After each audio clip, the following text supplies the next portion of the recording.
François qui a présidé une immense messe au stade Vélodrome, c'était samedi dernier. Mais s'il était dans la cité phocéenne, c'était avant tout pour clôturer la 3e édition des rencontres méditerranéennes. Un rassemblement international réunissant des représentants et des jeunes issus de différentes confessions qui représentent le pourtour méditerranéen. Plusieurs thèmes, plusieurs questions ont été soulevées pendant cet événement, dont l'immigration. Le pape François a appelé à une responsabilité européenne. Et pour en débattre ce soir, je reçois sur ce plateau les représentants de 2 cultes, musulmans et catholiques. Othman Essaoui, bonsoir. Bonsoir. Vous êtes imam de Nice, représentant de l'Union des Alpes-Maritimes. En face de vous, j'ai le plaisir d'accueillir Monseigneur Dominique-Marie David, archevêque de Monaco. Bonsoir. Bonsoir et merci à tous les deux d'avoir accepté notre invitation. Merci à vous. Othman Essaoui, en tant qu'imam et représentant du culte musulman, qu'avez-vous pensé de la venue du pape François à Marseille dans le cadre de ces rencontres méditerranéennes? En 2 mots, Monsieur le Pape a marqué l'histoire de Marseille. C'est une venue extraordinaire et la Méditerranée entière, elle avait besoin de la présence de notre pape qui a pu donner une impulsion spirituelle à tous les concitoyens de Marseille et même des Alpes-Maritimes. Il est venu pour la 3e édition des rencontres méditerranéennes, je le disais. Un thème en est ressorti, l'immigration. Écoutez-le, c'était lors de son discours vendredi soir devant Notre-Dame de la Garde. Le persone che rischiano di annegare quando vengono abbandonate sulle onde devono essere soccorse. È un dovere di umanità, è un dovere di civiltà.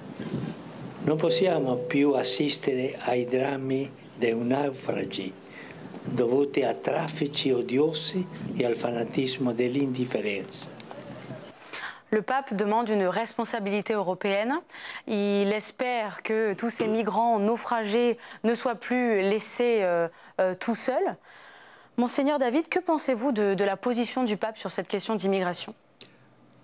Alors il me semble important de préciser que inévitablement, lorsqu'on aborde ce sujet, les conséquences, les effets politiques d'une parole du pape sont scrutés de façon très précise. Je ne pense pas que le pape, même si sa parole a des effets politiques, ait une visée qui soit d'abord politique. Le pape feuillette les pages de l'Évangile et voit Jésus à la rencontre de ceux qui ont le plus besoin. Et il se fait l'écho de cet évangile comme un éveilleur de conscience qui nous invite à ne pas laisser nos cœurs fermés devant cette réalité. C'est le pape, quand on lui parle des migrants, il ferme les yeux et il voit devant lui quelqu'un qui est dans la mer, prêt à se noyer et qui tend la main. C'est d'abord ça qui habite son cœur. Il essaye de réveiller nos cœurs et toucher nos cœurs. Alors effectivement, on ne peut pas, des paroles du pape, en décliner une politique immédiate. C'est quand même un thème d'actualité, avec tous les migrants qui sont arrivés à Lampedusa. Dramatique, qui aujourd'hui, finalement, habite nos esprits presque chaque jour. Donc c'est vrai qu'aujourd'hui, cette parole de l'absolue dignité et du respect de l'être humain, il a beaucoup parlé, et on a beaucoup parlé pendant ces rencontres méditerranéennes, de se rencontrer à hauteur de visage. Vous y avez assisté, on a oublié de le préciser. Oui, bien sûr, parce que je suis un évêque méditerranéen d'adoption maintenant, parce que je suis plutôt de l'Atlantique, mais je comprends l'enjeu de cette Méditerranée comme le lieu des rencontres, le lieu des relations. D'ailleurs, même la ville de Marseille, symboliquement, s'est constituée au fur et à mesure des migrations. Est-ce qu'il n'est pas sorti un petit peu de ses fonctions? Il a fait de la politique ce week-end. Oui, mais comme je vous le disais, ce n'est pas son premier but. Il nous invite à regarder l'homme, à voir ce que nous avons en commun et à ne pas nous laisser assécher le cœur ou habituer. Il l'a dit d'ailleurs ces jours-ci, les naufrages ne sont pas seulement des faits divers et les victimes de la mer ne sont pas seulement des numéros où on donne le nombre de décès en mer à chaque fois. En oubliant que ce sont des visages, que ce sont des personnes. Monsieur Essaoui, comment avez-vous pris le discours du pape ce week-end? Comment l'avez-vous ressenti, perçu? Très humain, universel. Il a mis l'humain au centre de tous les intérêts pour ceux qui veulent bien entendre son message. effectivement, il y a beaucoup de drames qui se passent en Méditerranée. Et ici, à Marseille, lorsqu'il était, il était face à ça. Et donc, comme un homme où sa voix est très attendue et très portée par ceux qui étaient là et par nous, qui étaient de partout dans le monde. Marseille, qui est une ville très musulmane. Bien sûr, il y a une forte proportionnalité des musulmans. Mais au-delà, de l'autre côté, moi je dirais que Monsieur le Pape, c'était la voix des deux rives. D'une rive qui est en train de souffrir et dont les gens sont en train de traverser au péril de leur vie pour venir ici. Et donc il faut un accord, un trait d'union, une fraternité qui s'impose par la voie de la foi. Il n'y a plus de rive catholique et musulmane, vous parlez de fraternité? Il s'agit de l'humain. L'humain dans la souffrance, il a besoin de tout le monde. On ne va pas essayer de savoir quelle foi ou quel Dieu il adore. Là, il est en train de mourir, des femmes, des enfants, des vieux, des jeunes. Et il est indécent de laisser des gens comme ça livrés à eux-mêmes. Est-ce qu'on aurait pu imaginer un discours tel que le vôtre chez les musulmans? Alors, il n'y a pas la même hiérarchisation, il n'y a pas de pape, entre guillemets, musulman. Mais est-ce qu'il y a ce discours? Tous les porteurs de foi, ils ont le même discours. L'Évangile, le Coran et la Torah. Ils parlent de la même lumière. Et ils parlent vers la même lumière, qui est de respecter l'humain. Malheureusement, on vit des moments très difficiles où l'intérêt personnel ou le matériel a pris le dessus. Mais le discours de revenir vers l'essentiel, qui est la fraternité, l'entraide, le vivre ensemble. On a tellement de richesses de part et d'autre de la Méditerranée qu'on peut facilement vivre ensemble. Et vous, Monseigneur David, la rive catholique, la rive musulmane, face à face, qu'en pensez-vous? Alors c'est intéressant parce que justement aux rencontres méditerranéennes, on a voulu sortir de cette dialectique rive nord, rive sud, rive chrétienne, rive musulmane, parce que c'est beaucoup plus complexe.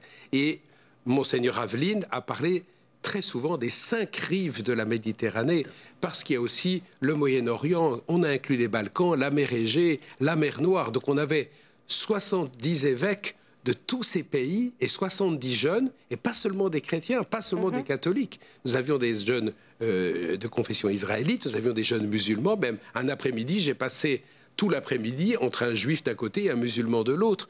Le soir, vous voyez le dialogue interreligieux autrement, parce que vous connaissez, vous êtes entré en relation, en écoute avec ces personnes.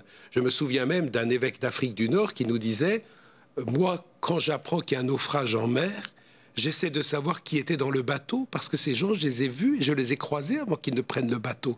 Et certains, je connais encore leur nom, et leur visage m'est encore présent à l'esprit. » Donc, je pense que l'idée, c'est de dire nous avons en commun cette mer, et peut-être que c'est un signe pour beaucoup plus large que les pays de la Méditerranée, pour sortir peut-être de ces logiques nord-sud, peut-être même de la prétention que peut-être le nord avait par rapport au sud, et qu'on puisse faire des échanges, et peut-être qu'on renverse parfois la carte de la Méditerranée. Nous avions d'ailleurs des représentations renversée de la Méditerranée pour avoir un autre point de vue sur ce que nous pouvons vivre ensemble, et c'est capital, me semble-t-il. Monsieur Essaoui, vous êtes imam à Nice. Nice, le théâtre d'attentats islamistes revendiqués dans les années précédentes. Comment est-ce que vous voyez ces questions migratoires? On sait que l'opinion publique accepte plus facilement un réfugié ukrainien que syrien, par exemple. Justement, revenons sur la mission elle-même des hommes clés de notre époque, comme Monsieur le Pape, qui doit ramener et rappeler les gens à l'essentiel. Si on veut aider, on ne doit pas avoir de poids de mesure. Au contraire, peut-être qu'on continue sur la lancée d'aimer l'autre, d'aider l'autre, on peut bâtir quelque chose ensemble. Et peut-être que ceux qui ont et qui sont dans le besoin, on doit y retourner vers eux et aller les chercher encore pour les porter avec nous vers le bien. La différence entre tel ou tel, ça va toujours installer un fossé entre tel et tel. Et je ne pense pas que Monsieur le Pape ni les grands hommes de cette terre aiment voir qu'il y a la différence de race ou d'origine ou de pays. Au contraire. Et comment pouvez-vous traduire ces bonnes intentions au quotidien dans les rues à Nice? C'est ce qu'on est en train de faire depuis 40 ans. Et on va continuer. On a installé à l'époque avec un grand père qui nous a quittés, Père Gautran, l'esprit Saint François d'Assise, qui a dit quelque chose de très fort. On ne peut pas prier ensemble, mais ensemble, on peut prier. Et on est parti de là pour construire une interreligion très, très efficace et qui nous a permis de construire avec monsieur le maire de Nice actuellement, Alpes-Maritimes Fraternité, et qui nous a amené à rencontrer, personnellement j'ai rencontré monsieur le pape 2 ans après les attentats, où nous avons promis les uns aux autres de continuer à faire de cette fraternité un bouclier contre toute forme d'extrémisme, quel que soit le bord de celui qui veut casser cette union et cette fraternité.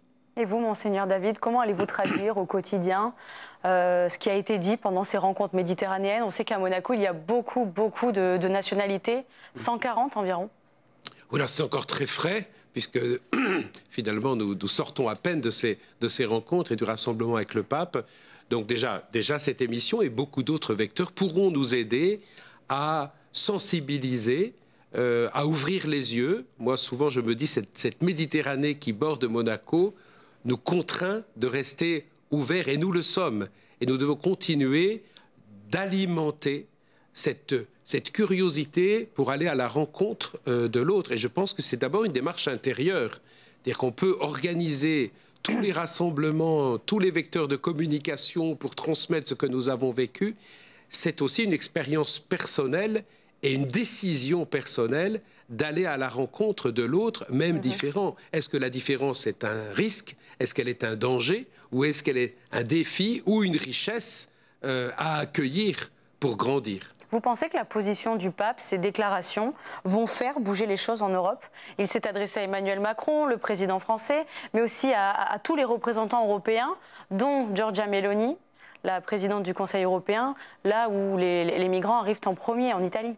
Oui, alors le pape lance un peu comme une bouteille à la mer, on pourrait dire, en espérant qu'elle soit prise. Il ne peut pas non plus se substituer au pouvoir politique, mais il est comme un prophète, je disais tout à l'heure, qui éveille les consciences, qui réveille, qui peut dire et qui a le droit de dire on ne peut pas continuer de cette manière et il faudra bien se réveiller si nous voulons vraiment demeurer des hommes dignes de ce nom. Après, voilà, les fruits et les conséquences appartiennent non seulement aux individus, mais aussi aux communautés et aux gouvernements qui doivent pouvoir se saisir en confrontant ces stimulations, je le dis, très, très inspirantes du pape, avec la réalité. Le pape a quand même rappelé plusieurs fois que pour l'accueil des migrants, il y a tout un processus qui va de l'accueil en passant par l'accompagnement, la promotion et l'intégration. Et le pape a dit très clairement, si on ne peut pas aller jusqu'au processus d'intégration, il faut bien réfléchir à ce qu'on veut faire vivre à ceux qu'on accueille. Donc c'est vrai qu'il y a aussi une réflexion à avoir, et le pape ne veut pas nous empêcher de réfléchir. Au contraire, il stimule, il réveille pour qu'après nous prenions nos responsabilités. Alors j'ai dit un petit peu plus tôt, Giorgia Meloni, président du Conseil européen. Oui. Non. Giorgia Meloni, président du Conseil des ministres italiens. Nous avions bien compris. C'est une petite erreur de ma part. Monsieur Essaoui, quelle résonance aura le discours du pape dans les pays musulmans? Très très bien entendu et écouté. J'ai déjà quelques retours de ma famille qui sont de l'autre côté et qu'ils ont vu les 100 000 qui étaient sur le chemin vers le Vélodrome, les 60 000. Ces porteurs d'estime et de volonté de traduire le souhait du pape par du travail sur le terrain, par un accueil favorable aux immigrés. Sa responsabilité, elle est engagée. J'espère que la responsabilité des politiciens sera à la hauteur, parce qu'en l'écoutant et en voyant un peu plus loin, dans 20 ans, 30 ans, on ne doit pas se rougir du passé que nous avons. Et ça parle aux jeunes? Oui, ça va parler aux jeunes. Ça parle très très bien. Dans le Vélodrome, il y avait beaucoup de jeunes musulmans. Dans le port, ils étaient ravis de l'accueillir. C'est vraiment Marseille, c'est l'exemple type du vivre ensemble de toutes les religions. Et pour eux, c'est pour nous, le pape, déjà un porteur d'espérance, mais un grand-père qu'on doit respecter, aimer et travailler avec lui. Alors vous avez peut-être vu cette vidéo assez cocasse de l'animateur et comédien Jean-Luc Reichmann. Il sortait de tournage à Marseille et il a croisé le cortège du pape François. Vous le voyez à l'image, c'est une petite voiture, bon, toute simple, blanche, un pape simple qui ne profite pas des ordres de la République. Ça correspond à ce qu'il dit, il se dit pape des pauvres.